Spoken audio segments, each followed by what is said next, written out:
Hello guys, চলে এসেছেন একটা নতুন ভিডিও নিয়ে। এটাতে হচ্ছে এখন তো গরম পড়ে গেছে, আরও বেশি গরম পড়বে, তাই দই বানানো।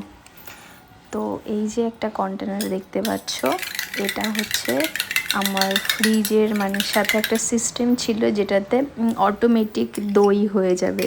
তো আমার বিয়ে হয়ে গেছে, অনেক বছর হয়ে গেল, কিন্তু আমি এখনও অবধি ট্রাই করিনি। একবার ট্রাই করেছিলাম, সেরকম বুঝতে পারিনি।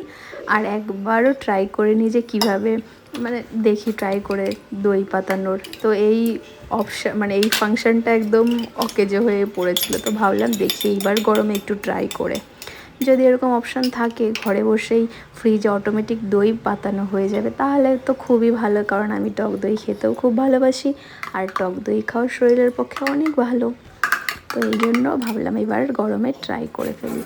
তো রীতিমতো দুধটা জাল দিয়ে দিয়েছি। এটা আমাকে একজন বলে দিয়েছে এরকম এরকম করে করবে, তো সেটা আমি ট্রাই করছি, হবে কি হবে না। তো তাই ভাবলাম তোমাদের সাথেও শেয়ার করি। তো প্রথমে কন্টেনারটাকে আমি দই একটু ফাটিয়ে নিয়ে, তারপর ওই যে ছোট্ট ভাতটা দেখছো, এই দইটা আমি 20 টাকা দিয়ে কিনেছি। ভাবো তাহলে দইয়ের কত দাম বেড়েছে।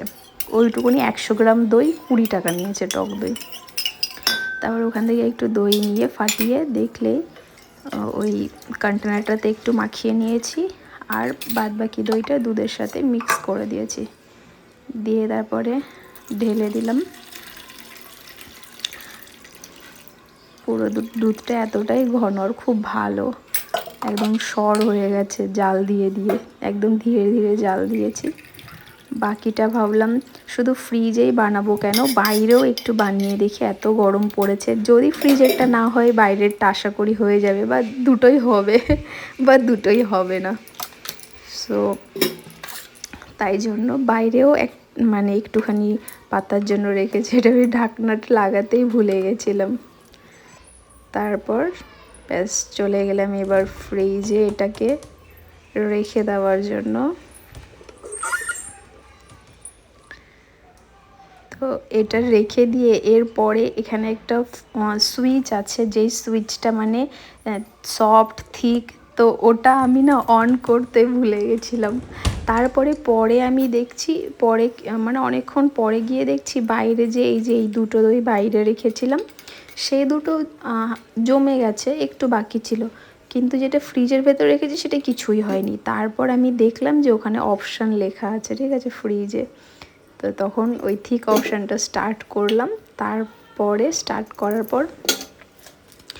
করে রেখে দিয়েছিলাম। দিয়ে দেখো এই দুটো দই তো একদম সুন্দর জমে গেছিলো। এটা হচ্ছে পরের দিন সকালবেলায়। দেখো এটা স্টার্ট, ওই যে মাঝখানে লেখা আছে থিক, আর তারপরে রেডি হয়ে গেলে সার্ভ, ঠিক আছে। তো এই অপশানটা অন করতে হতো, আমি অন করিনি এর আগে। যাই হোক, এবার সেটা মিস করিনি আমি। তো দেখো কেমন দইটা রেডি হয়েছে।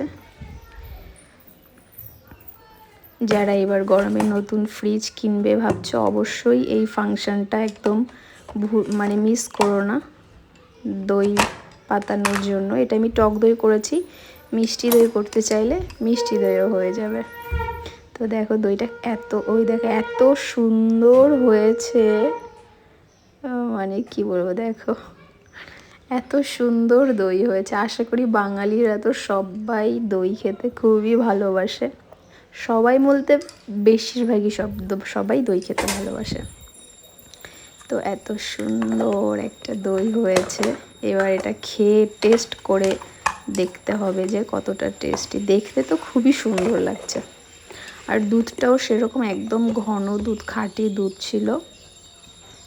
এটা আমি 1.5 কিলো দুধের বানিয়েছি। এই কন্টেনারটা ফুল এরকম এতটা। আর হচ্ছে তার সাথে এই বাইরের দই দুটো তো আগেই রেডি হয়ে গেছিলো, দেন আমি ফ্রিজে রেখে দিয়েছিলাম। দেখো এই যে বাটিতে যেটা পেতেছিলাম, এটা কয়েক ঘন্টাতেই রেডি হয়ে গেছিলো। এখন এত গরম পড়েছে তো এই জন্য। এটাতে 2 চামচ দই দিয়েছি, তাতেই পুরো ভর্তি হয়ে গেছে। আর এই দইয়ের ভাতটা আমার কাছ থেকে 20 টাকা নিয়েছে। এবার খেতে তো সেই আর এটা হচ্ছে পরের দিন একাদশী ছিল, তাই ভাবলাম একাদশীতে তো ফ্রুটস দই এগুলোই খেতে হবে, কারণ আমার সাবু খেতে সেরকম একটা পছন্দ করি না। হ্যাঁ, আর তোমরা কে কে সবাই এই একাদশীটা পালন করছো কমেন্ট বক্সে কমেন্ট করো। খুব সুন্দর হয়েছিল দইটা সব কটায়, বাইরেরটাও